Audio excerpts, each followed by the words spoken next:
पाण्यासाठी वणवण. दयानंदवाडीतील शालेय मुलींच्या शिक्षणावर पाणी, प्रशासनाचे दुर्लक्ष. केदारखेडा, प्रतिनिधी BK. धसाळ.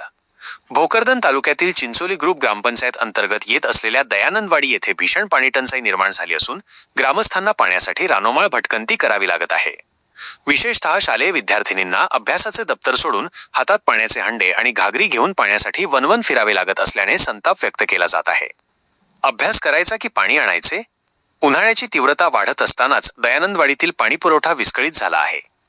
गावातील विहिरी आणि कूपनलिकांनी तळ गाठल्याने पिण्याच्या पाण्याचा प्रश्न गंभीर बनला आहे. याचा सर्वाधिक फटका शालेय मुलींना बसत आहे. सकाळी शाळेत जाण्याऐवजी या मुलींना दूरवरून पाणी वाहून आणावे लागत आहे. आम्ही अभ्यास कधी करायचा आणि पाणी कधी भरायचे, असा आर्त सवाल या चिमुकल्या विद्यार्थिनी प्रशासनाला विचारत आहेत. ग्रामपंचायतीचे दुर्लक्ष. चिंचोली ग्रुप ग्रामपंचायत अंतर्गत ही वाडी येत असली तरी प्रशासकीय पातळीवर पाणी प्रश्न सोडवण्यासाठी अद्याप ठोस पावले उचलली गेली नसल्याचा आरोप ग्रामस्थांनी केला आहे. गावातील महिलांना पहाटेपासूनच पाण्यासाठी वणवण करावी लागते, ज्यामुळे त्यांचे दैनंदिन जीवन विस्कळीत झाले आहे.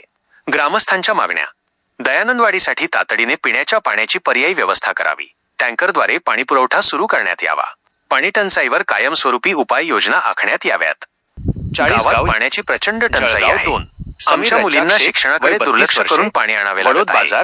प्रशासनाने याकडे गांभीर्याने लक्ष देऊन तात्काळ टँकर सुरू करावा. आरोपींकडून चोरीला गेलेल्या मालापैकी 8 लाखांची सळई हस्तगत केली असून चोरीचा ट्रक व उर्वरित या गंभीर समस्येकडे संबंधित विभाग कधी लक्ष कारवाई करणारे दयानंदवाडीतील जनतेची कधी अजय कुमार बन्सल, अपर पोलीस अधीक्षक आयुष नोपाणी, DYSP डॉक्टर नितीन कटेकर व स्थानिक गुन्हे शाखेचे पंकज जाधव यांच्या मार्गदर्शनाखाली करण्यात आली.